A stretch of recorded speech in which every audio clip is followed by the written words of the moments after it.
Bonjour et bienvenue dans le ZCL. Alors un ZCL sans Danick cette semaine, mais rassurez-vous, il est parti à Paris pour Top Reza et il sera bientôt là dans une semaine avec nous. D'ailleurs, il nous donnera des nouvelles du salon professionnel dédié au tourisme. Voilà, on va commencer avec notre première invitée, Betty Fosta. Alors elle squatte un peu les ondes de Canal 10. C'est vrai qu'elle était mon invitée du rendez-vous business il y a quelques jours. Mais cette fois-ci, c'est pour parler d'un autre événement. C'est important aussi. Bonjour Betty. Bonjour Céline. Alors en tant que vous représentez aujourd'hui la JCE, la Jeune Chambre économique, et vous venez parler de la Journée mondiale du cœur et un événement que vous organisez avec la JCE demain. Effectivement, la Jeune Chambre économique de la Basse-Terre organise pour la première fois en Guadeloupe la Journée mondiale du cœur. Donc c'est une action qui est UNESCO, donc c'est-à-dire ça fait partie des nombreuses actions qui sont inscrites au niveau mondial. Pour quelles raisons marquer cet événement-là? Tout simplement, on constate à l'analyse des chiffres qu'il y a quelque chose qui tue plus que la route et plus que les morts par arme à feu. C'est les arrêts cardiaques ou AVC, etc., qui ne sont pas assez pris en compte parce que tout simplement, la population n'est pas préparée et parfois même en milieu étudiant, il y a eu des cas. Voilà, c'est pour ça qu'on mène cette action. Alors, dans JCE, donc, il y a Jeune Chambre économique, il y a économique. Alors, quel est le lien à un moment donné entre l'économique et la santé, si ce n'est la solidarité, c'est important. Mais pourquoi la JCE a souhaité se joindre à cette journée mondiale du cœur?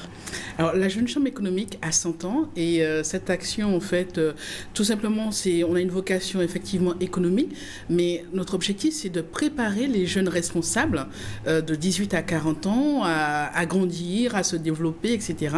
Et pour ça il leur faut des actions concrètes. Donc pendant un an, les membres de 18 à 40 ans vont travailler sur un sujet particulier. 3 fois sur 4, c'est des sujets économiques, mais il arrive qu'on traite des sujets sociaux, comme par exemple la Journée mondiale de l'enfant. Vous savez que c'est une action Jeune Chambre, on a porté ça. En fait, ça a été des tas de membres à travers le monde. On est en général 200 000 membres à 300 000 membres à travers le monde. On a porté cette action de Journée mondiale de l'enfant parce qu'on s'est dit, il faut sanctifier les enfants dans le foyer et dans le monde, etc. Et là, c'est une action qui est purement, effectivement, sociale, mais c'est parce que aussi cette action citoyenne, en tant que responsable, on doit se sentir engagé et impliqué dans la société. Donc la JCE fonctionne vraiment en réseau en fait, avec ses homologues aussi partout dans le monde.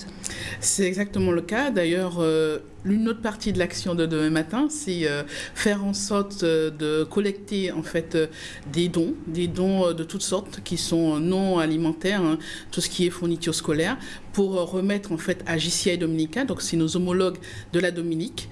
Et pour ça, on a le soutien logistique de la Croix-Rouge pour le transport. Ils seront là bien sûr pour la partie massage cardiaque, mais ils seront là aussi pour recueillir des dons parce que mieux que chacun, une fois que, ça fait à peu près plus de mois que l'événement a eu lieu, mais il ne faut pas oublier ces sinistrés de la Dominique.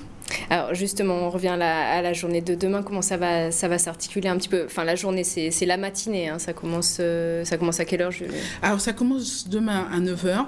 Donc, on va y avoir, bien sûr, comme c'est la mairie de Gobert qui nous reçoit, il y a toujours un petit mot d'allocution du maire. Mais assez rapidement, il va y avoir des groupes qui vont être formés par les moniteurs de la Croix-Rouge et il va y avoir des séances d'initiation. Donc, pendant toute la matinée, ça va être ça, des séances d'initiation, démonstration, échange. Il y aura des stands de la Croix-Rouge pour informer sur plusieurs risques de santé liés à tout ce qui est cardiaque. Et nous aurons aussi une autre association qui s'appelle HTA Guad qui est là pour prévenir sur l'hypertension artérielle, mais qui a aussi une petite partie cardiaque là-dessus. Voilà, donc ça, ce sera la matinée. Et en fin de matinée, on finit par un événement fitness plutôt orienté Zumba, pour ne pas changer. Le moment détente après. Voilà. La concentration nécessaire pendant toute cette matinée. Donc aujourd'hui, au niveau justement de la prévention de ces risques, l'entourage et les personnes proches jouent un grand rôle aussi dans les personnes pour les personnes qui sont atteintes de maladies cardiaques. C'est-à-dire qu'il faut être là au bon moment et savoir quoi faire. Vous avez tout à fait raison, parce que très souvent, le temps d'appeler les urgences, qu'il y ait des secours qui arrivent, il peut se passer des choses très graves. Je veux dire, la personne peut décéder. Même si on vous met des outils à disposition, des défibrillateurs, Combien de personnes savent utiliser ces défibrillateurs? Donc, alors que des actions simples, où la simple connaissance des mouvements qu'il faut, de massage cardiaque qui peut sauver une vie, ça fait la différence. Et on sauve beaucoup plus de morts que ceux qui sont tués sur la route chaque année en Guadeloupe. Et j'imagine que les personnes justement qui connaissent ces gestes et qui sont formées à ces situations d'urgence, elles sont encore dans la société civile. On n'est encore pas assez nombreux. J'imagine que c'est une minorité de gens qui connaissent ces bons gestes. Il y a une forte minorité, mais c'est notre ambition. On a commencé bien sûr avec la ville de Gourbert, mais on est prêt à aller partout là-dessus, pour faire en sorte qu'il y ait de plus en plus de gens. Ça peut être dans les écoles, dans les lycées. D'ailleurs, il y aura en fait des lycéens avec nous, en dehors des jeunes actifs. On a contacté en fait des entreprises donc, qui vont envoyer leurs salariés. Donc vraiment, c'est une action citoyenne pour que tout un chacun puisse être impliqué, sensibilisé et surtout formé pour les bons gestes. Bon, alors, on rappelle le rendez-vous, Betty, donc demain. Donc demain, de 9h à 12h30, au stade de Gourbert, donc c'est quand vous allez vers Gourbert, un peu avant Basse-Terre, vous verrez en fait sur la droite, juste vous voyez un petit peu la zone commerciale de But, sur la droite, il y a le stade. Donc dans le stade, enfin, il y a une partie gymnase, omnisport, où il y aura toutes les activités donc de prévention là, et puis toutes les personnes pour vous conseiller, et surtout beaucoup de bénévoles de la Jeune Chambre économique de la Basse-Terre, que je remercie. Et sinon, pour plus d'infos, on a notre site internet jcebt.fr et notre page Facebook, bien sûr, et on vous remercie de nous avoir invités. Eh bien, merci Betty, et puis vous nous donnerez des nouvelles de cette journée dédiée, donc Journée mondiale du cœur demain à Gourbert. Merci. Merci beaucoup. À bientôt. On continue avant, dans une deuxième partie, de retrouver Catherine Gustave, notre chroniqueuse entreprise. Eh bien, je vais dérouler les titres et on va commencer avec l'information. Donc, dans les titres de ce lundi, une démonstration d'unité et de rassemblement hier au vélodrome de Bémao. Le PS a organisé l'université de la Fédération avec à un peu plus de 2 mois des élections régionales. Le parti de Victorin Lurel a réuni près de 2000 personnes. Et puis la phrase de Nadine Morano qui a choqué samedi soir sur France 2, l'élu au Parlement européen et membre des Républicains a proclamé, je cite, que la France était un pays de race blanche. Nous sommes allés interroger Élie de Mota et Jacques Bangou. Et puis l'Académie du CA a fait sa rentrée dans ses locaux de Pointe-à-Pitre hier. De la musique, des pas de danse et beaucoup d'ambiance comme d'habitude à l'Académie du CA. Je vous le disais, c'était une démonstration d'unité et de rassemblement hier au vélodrome de Bémao. Le PS organisait l'université de la Fédération à un peu plus de 2 mois des élections régionales. Le parti de Victorin Lurel, candidat à sa succession, a réuni près de 2000 personnes en ce dimanche. Outre les militants et les sympathisants, d'autres partis ont répondu présents comme la Frappe d'Éric Jalton, le Phare de Christian Baptiste ou encore le PPDG et les Verts. Voyons ce reportage, il est signé Michel Terrasse.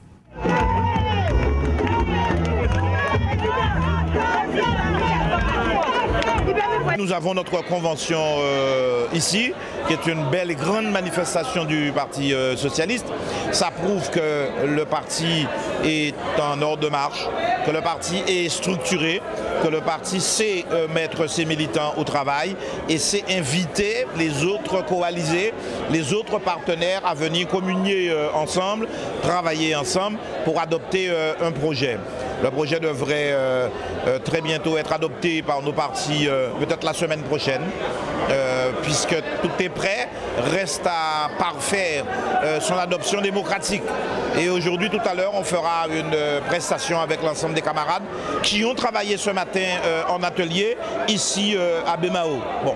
Et donc c'est convivial, les familles sont venues avec leurs enfants, vous voyez ça se passe bien, il n'y a pas de gros mots, il n'y a pas de mépris, on ne parle pas de l'adversaire parce que ce n'est pas la peine, on ne répond pas aux attaques un peu viles qu'on lit sur les réseaux sociaux, on tente, si j'ose dire, d'agiter des idées pour le pays, de dire, de faire l'évaluation de nos politiques pour savoir en quoi et comment poursuivre nos politiques publiques. On a des résultats, il faut encore amplifier, c'est une évidence. Mais amplifier, c'est facile à dire ça, mais il faut les moyens pour l'amplification et l'intensification des politiques.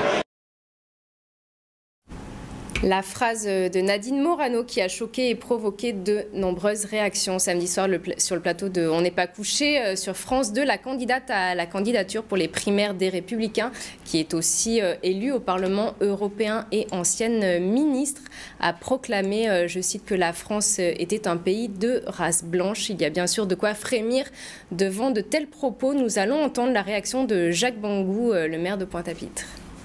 Madame Morano vient de commettre une énorme faute politique qui ne ressemble ni aux fonctions politiques qu'elle a pu assumer ou qu'elle entend encore assumer, ni à l'idée qu'on peut se faire de la France et au-delà de la France, de la République française. Parce que pour moi, il y a une distinction entre l'espace hexagonal et la République française, qui est un cadre dans lequel d'autres territoires font cause commune, comme la Guadeloupe. Il y a d'abord la première faute, c'est celle de la race. Employer le mot race aujourd'hui est anticonstitutionnel. Nous sommes dans une étape où justement il y a des démarches ont été faites, en particulier par Victorien Lurel, au nom de ce nombre de Guadeloupéens, de gens de l'outre-mer, mais également de personnalités en France de tous bords, de droite comme de gauche, qui estiment que ce mot n'a pas à avoir sa place dans la Constitution. Donc Nadine Morano donne une vision rétrécie d'une forme identitaire au sein de l'Hexagone qu'elle résume à la race blanche. C'est une énorme. Voilà, et toujours sur ce sujet, nous allons entendre à présent la réaction d'Élie Domota, le secrétaire général de l'UGTG, des propos recueillis par Harold Luce, Maxime Morel et Nicolas Aglas. Il ne faut pas ça étonner nous, parce que c'est dans la bonne vieille tradition raciste des institutions françaises. De Gaulle te dit ça. Sarkozy te reprend des propos quasiment même bitins là. Il a été en campagne électorale en 2007, n'a pas changé à Dankiville. Qui noie encore le père de l'école laïque, monsieur Jules Ferry, te dit quasiment même bitin là, qui a une des civilisations supérieures qui étaient imposées aux civilisations inférieures. Monsieur Guéant te dit même bitin. Vous savez, ça a dans tradition à yo et ça a dans l'esprit à yo depuis toujours. Et pourquoi? Parce qu'il ne faut pas oublier que pour tous ces mondes-là, ça et pour les institutions françaises, nous c'est les macaques de la République. En 1848, en 1849, les lois d'indemnisation, yoaï pour indemniser les propriétaires d'esclaves. Donc là, il vient parler nous des valeurs de la République, de liberté, égalité, fraternité. Tout ça, c'est une vaste blague. Depuis toujours, il faut considérer nous comme des sous-hommes. Et les institutions françaises, à commencer par tous ceux-là qui, dans l'exécutif et dans le législatif, ils ont toujours vraiment à peau, quand ils ont dit couleur, deux couleurs, comme étant des sous-hommes. Donc, ça, Morano dit là, ça a reflété ni plus ni moins qu'une pensée générale dans la bonne vieille tradition raciste à la France.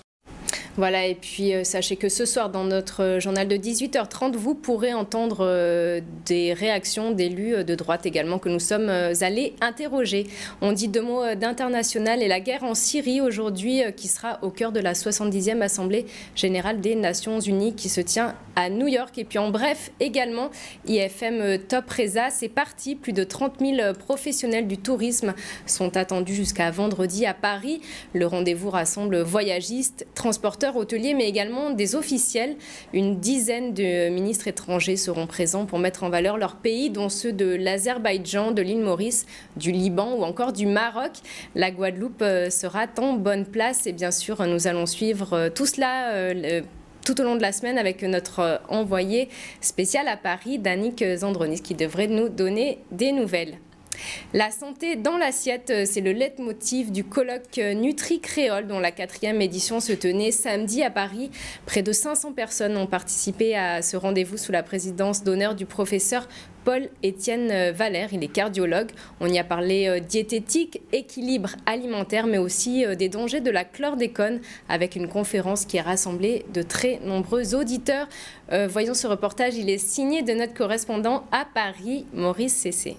C'est un événement, comme vous dites, qui est maintenant à la même époque de l'année et qui vient nous apporter à la communauté antillaise de Paris, et même de la métropole, des messages très importants, qui sont des messages de santé publique, apprendre à nos compatriotes à mieux manger, et nous verrons que les messages que nous ferons passer aujourd'hui sont simples et en même temps très très importants dans la nourriture trop sucrée, trop salée, trop grasse de nos compatriotes. Nous allons aborder aussi le problème des pesticides qui font des dégâts. L'actualité, chlordécone. L'actualité qu'on ne peut pas négliger. Et puis parler en fonction des questions que poseront, qui émaneront de la salle, les autres problèmes de santé publique liés à la nutrition, l'hypertension, etc. Et c'est avec plaisir que je m'y rends tous les ans, bien qu'étant retraité et retiré de l'actualité médicale, mais c'est avec plaisir que je viens tous les ans soutenir l'effort du docteur Séjean et de ses collègues pour apporter ces messages au grand public de nos compatriotes hexagonaux. Oui, le succès, on va même dire, dépasse nos espérances. Nous avons fermé notre site internet depuis à peu près 4-5 jours. Quand on a eu 400 inscrits, on aurait eu beaucoup plus de monde, je pense minimum 600 personnes. Là on est bien à 500 personnes, hein, parce qu'on a une centaine de personnes qui sont arrivées au-delà des inscriptions sur le site. Alors on est loin de la clôture, mais tout au long de l'après-midi, on a entendu des thèmes fort intéressants. On a parlé du chlordécone, on a parlé comment bien manger créole avec un public très attentif. Oui, parce que je pense qu'aujourd'hui les gens se rapprochent de plus en plus de leur tiroir, et on a eu en cela Madame Pratica Bistol, la vice-présidente de Nutri-Créole, qui a pu nous développer tout ce qu'il y a au niveau sensations, que ce soit des sensations physiques, psychologiques, au niveau des sens de la sensualité pour pouvoir aborder notre assiette. Et Madame Suzy Palatin, chef cuisinière et chroniqueuse culinaire, a pu nous démontrer un petit peu comment il fallait bien manger goûteux et sans pour autant manger trop lourd dans son assiette. Enfin, la première conférence sur le chlordécone était une conférence qui, sans être polémique, nous mettait enfin devant une réalité pour nous expliquer que aujourd'hui, cette problématique dont on parlait beaucoup auparavant, on a l'impression qu'elle tombe dans l'ombre. Elle était belle, elle était rouge. Si vous avez manqué ce spectacle naturel, voici quelques images de la Blood Moon, la lune rouge qu'on pouvait observer hier soir entre 21h et 22h en Guadeloupe. La pleine lune a traversé l'ombre de la Terre, offrant ainsi une superbe éclipse totale, la lune de sang donc. Alors vous, aviez-vous aussi la tête dans les étoiles et les yeux rivés sur la lune hier? Nous sommes allés vous poser la question, c'est le micro-trottoir du jour. C'était vraiment magnifique, c'était impressionnant, donc je l'ai regardé en famille, donc ça fait plaisir. Tout d'abord, j'ai vu, il y avait un petit trait rouge et puis au fur et à mesure, mais par contre j'étais perturbée parce qu'il y avait beaucoup de nuages. Donc les nuages cachaient et puis ça revenait, mais c'était super. Et vers 22h, c'était tout rouge. Carrément. Super. Je ne suis pas restée très, très tard parce que je suis une lève-tôt, mais j'ai regardé la première demi-heure. Donc pour moi, ça n'a pas été exceptionnel puisque je n'ai pas pu tout voir. Mais non, c'est sympa, c'est sympa. Je ne sais pas quand est-ce qu'on en aura une autre, mais c'était bien. C'était franchement, pour une première fois, c'était agréable à regarder. En fait, c'est la transformation et tout, le temps que ça a pris et tout, bien qu'il y ait eu un gros nuage qui a tout gâché aussi. Mais bon, sinon, c'était agréable quand même. À 21h, j'ai suivi un peu la progression. La lune était un peu couverte à 20-30%, mais j'ai pas pu suivre le reste, je me suis endormie. Voilà, bientôt 13h dans le ZCL avant de vous parler de l'Académie du K et de la Mini Transat, mais surtout de retrouver Catherine Gustave et sa chronique entreprise pour parler aujourd'hui du bon choix de ses associés. On prend une page de publicité et puis on se retrouve très vite. À tout.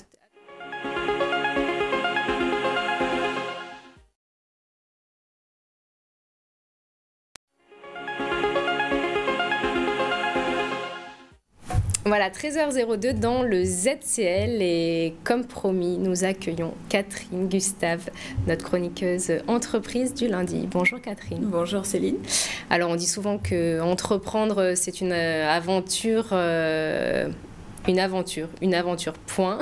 Alors autant s'entourer de personnes de confiance. Oui, il est très très important de s'entourer des bonnes personnes quand vous décidez de créer votre entreprise. Donc c'est la question du jour, bien choisir ses associés. Les 7 règles d'or pour bien choisir ses associés, Céline, c'est fondamental.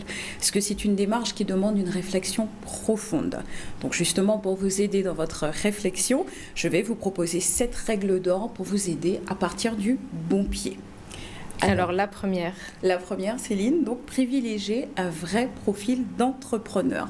Donc c'est fondamental. C'est-à-dire on ne recrute pas ses amis, quoi. C'est peut-être pas la bonne idée. Il faut que vos amis, et justement il faut que vous soyez sûr que vos amis aient un profil d'entrepreneur. C'est important parce que c'est ensemble que vous prendrez des décisions stratégiques, c'est ensemble que vous abattrez le travail colossal qui vous attend, c'est ensemble que vous partagerez le risque financier. Vous devrez donc pouvoir compter sur un partenaire motivé, ambitieux et totalement impliqué à vos côtés. Donc il devra être conscient des réalités économiques, des difficultés en phase de lancement et d'ailleurs tout au long de la vie d'une entreprise. Il devra être conscient du statut précaire de chef d'entreprise et des sacrifices nécessaires. Donc votre associé ou votre ami devra être un entrepreneur dans l'âme. Donc on pense compétences aussi quand on s'entoure. Oui, compétences, c'est vraiment très, très, très important. Donc, si vous choisissez par exemple un ami ou un ancien collègue, des difficultés apparaissent. Vous vous rendez compte que votre associé se décourage rapidement et lâche prise. Vous vous retrouvez seul à tout gérer. Donc, pour éviter cette situation, il est important de vous assurer que votre futur associé n'est pas resté dans sa logique de salarié et qu'il est prêt à perdre ses acquis. C'est vraiment très important. Car retenez bien qu'un créateur d'entreprise, Céline, a souvent un statut très précaire. Pas de rémunération, pas de vacances, une surcharge de travail et des journées à rallonge et surtout le risque financier important qu'il fait aussi subir à sa famille. Et il faut que tout le monde s'implique de la même manière. Absolument. Chez les associés, il faut trouver cet équilibre entre tous. Absolument, absolument. C'est important. À part l'équilibre, effectivement, on y vient. Donc, il faut que votre associé et vous ayez des profils complémentaires. Donc, c'est une évidence parce que des associés avec des compétences différentes et complémentaires assureront la bonne marche de l'entreprise. C'est simple. Chacun devra tirer l'autre vers le haut. Par exemple, Céline, vous avez décidé de créer une société d'informatique. Très bonne idée, j'y pensais justement. Vous êtes une as de l'informatique, un véritable génie, et bien c'est parfait, Céline. C'est un marché, je pense, qui compte beaucoup de croissance. Je pense effectivement que c'est un marché sur lequel il y a une demande intéressante. Donc vous êtes un véritable génie, Céline, de l'informatique, donc c'est parfait. Mais il faudra vous allier à un associé pourvu d'un excellent sens des relations commerciales pour démarcher les clients. Donc votre associé devra faire la complémentarité avec votre expertise dans le domaine de l'informatique. Si c'est 2 geeks, c'est pas la bonne idée. Il faudra trouver un 3e associé qui ait de bonnes compétences commerciales pour assurer en fait toutes les chances de réussite de la société. Donc il faudra également bien vous répartir les rôles et les tâches selon vos compétences personnelles. Donc vous travaillerez efficacement en synergie sans jamais vous marcher sur les pieds. Et autre point important, Céline, il est aussi primordial qu'il y ait une bonne confiance réciproque entre vos associés et vous pour qu'une association résiste à l'épreuve du temps. Alors, 3e règle d'or, Catherine. Alors, il est important de bien se connaître sur le plan professionnel. Vous parliez tout à l'heure, Céline, de l'association avec un ami. Alors, il faut être sûr que vous ayez des modes de fonctionnement qui sont compatibles. Alors, comment on le sait, Catherine ? Il faut avoir travaillé ensemble ou... Alors, il est important, je pense, de bien sonder la personne parce que l'ami que vous trouvez agréable autour d'un apéro, d'un barbecue, peut être rapidement insupportable au travail. Par exemple, vous, Céline, vous êtes très organisée, vous fonctionnez de façon rationnelle avec des tableaux de bord précis. Votre ami peut être un incorrigible rêveur, un bordélique, de surcroît. C'est le clash assuré. Mais c'est pas complémentaire alors ? C'est compliqué. Ça peut ne pas l'être. Tout dépend du tempérament de chacun et de la faculté d'adaptation en fait des uns et des autres. Donc il est important de bien sonder votre ami pour savoir si vous pourrez éventuellement vous associer et travailler avec lui sur le long terme, parce que c'est important.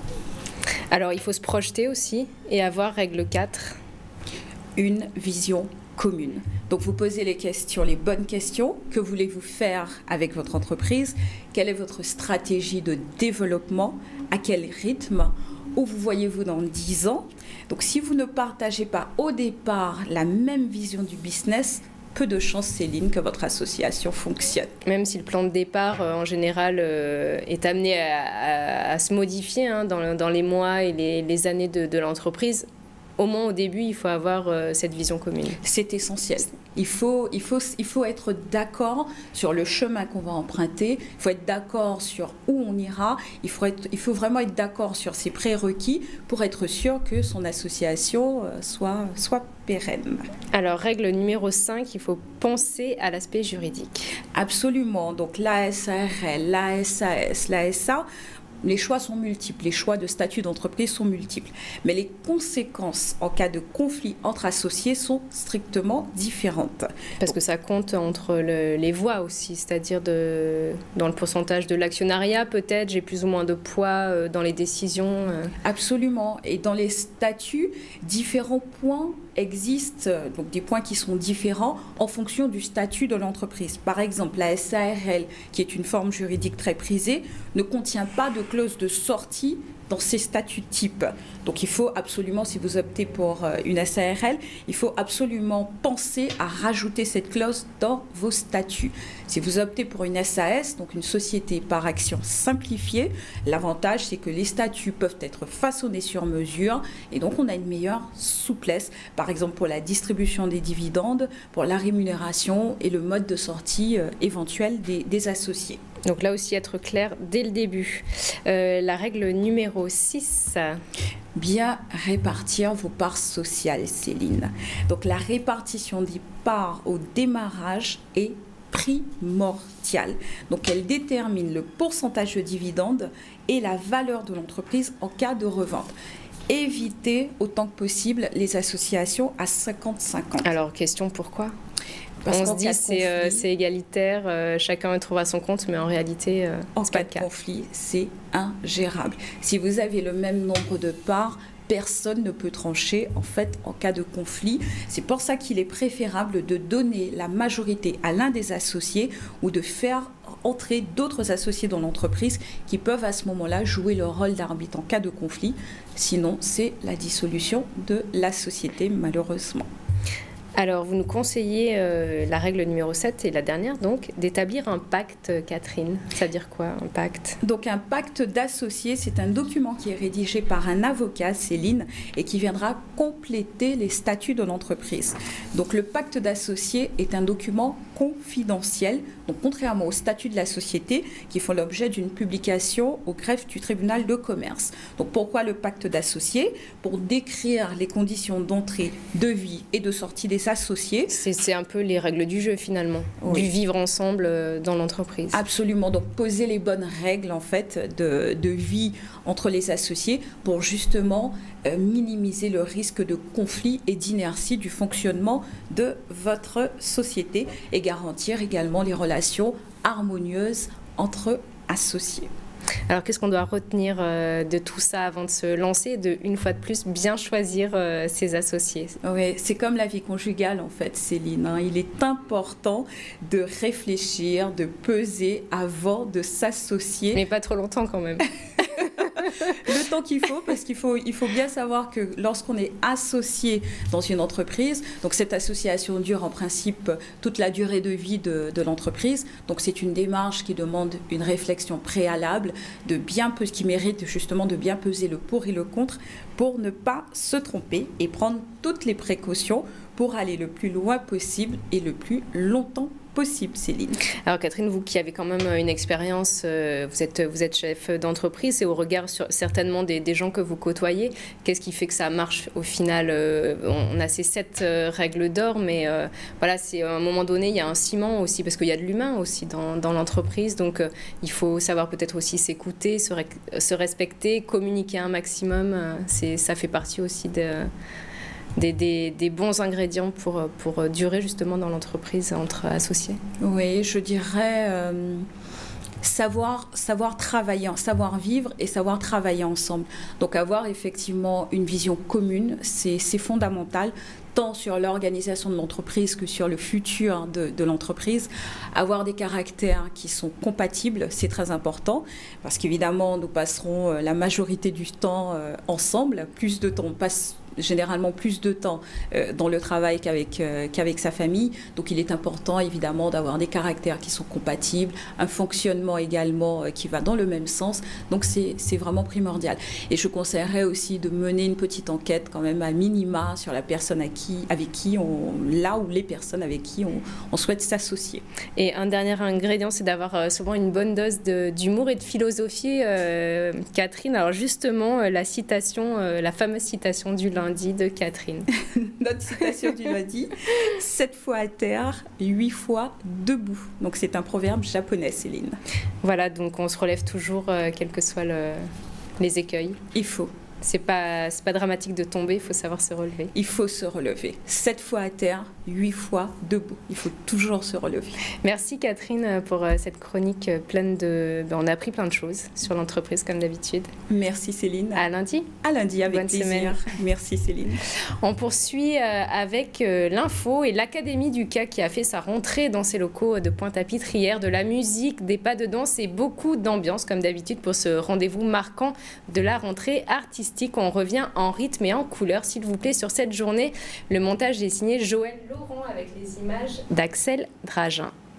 Aujourd'hui, c'est notre journée porte ouverte où on reçoit les futurs élèves ou les anciens élèves pour qu'on puisse faire les inscriptions et participer au cours plus tard dans l'après-midi qui sera suivi d'un spectacle avec les différentes troupes.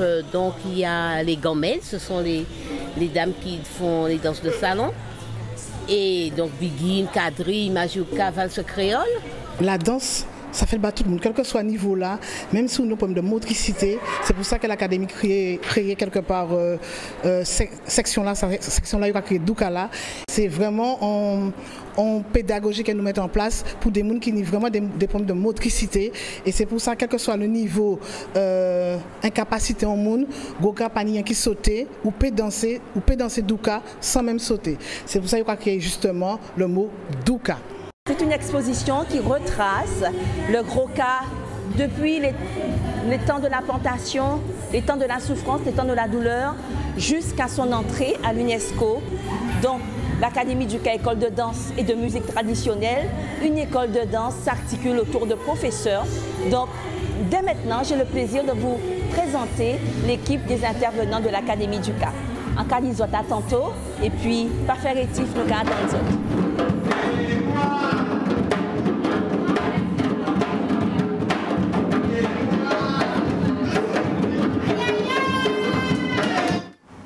Voilà, et on finit ce journal avec un peu de sport et de la voile, en l'occurrence. Dans la Mini Transat, sachez que Karl Chipotel, le seul skipper guadeloupéen, est arrivé 24e à 7h23, heure locale. Ce matin, il a franchi la ligne à Lanzarote, aux Canaries, dans la catégorie série. On va voir tout de suite ces images. Il est arrivé d'ailleurs sous cette belle lune rouge dont nous parlions tout à l'heure. Voyons donc l'arrivée de Karl Chipotel.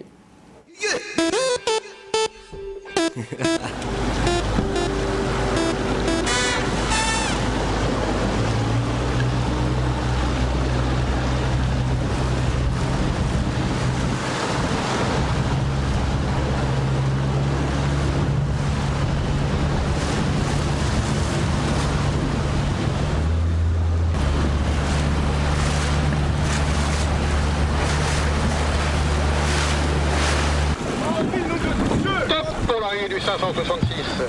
Bravo Karl!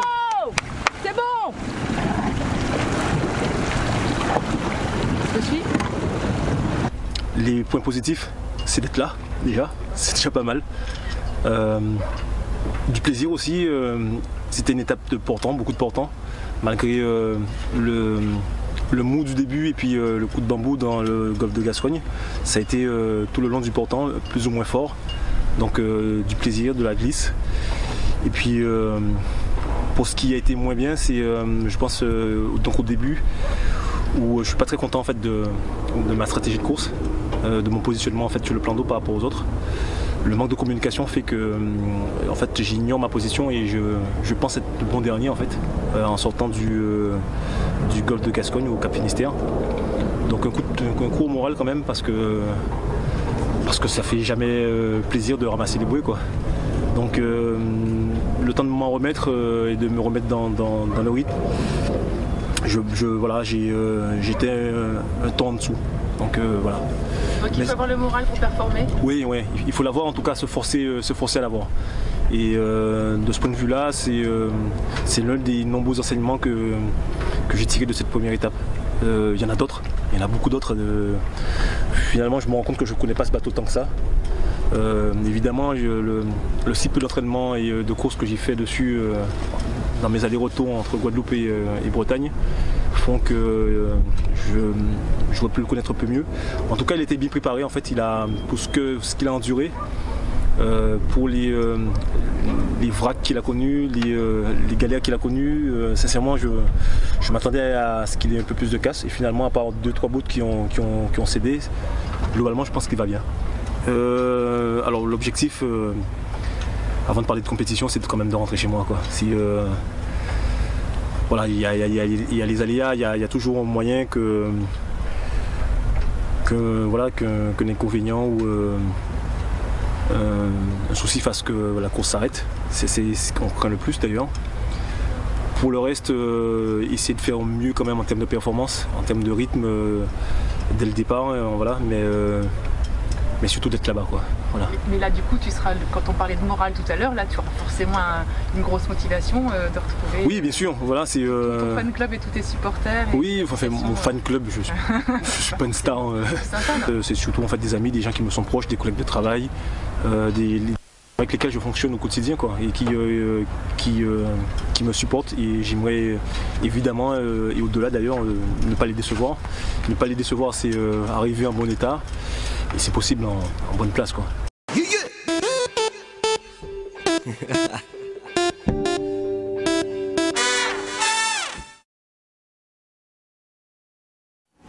Voilà, donc c'est la fin de ce journal et donc de ce ZCL sans Danick qui nous reviendra lundi prochain et qui devrait nous donner des nouvelles du salon Top Reza qui s'ouvre demain à Paris et jusqu'à vendredi. Voilà, je vous souhaite une belle après-midi. Le prochain rendez-vous avec l'actualité, c'est ce soir dès 18h30 avec Xavier Cordoval. Et moi, je vous retrouve demain à 12h30 dans le ZCL. À demain.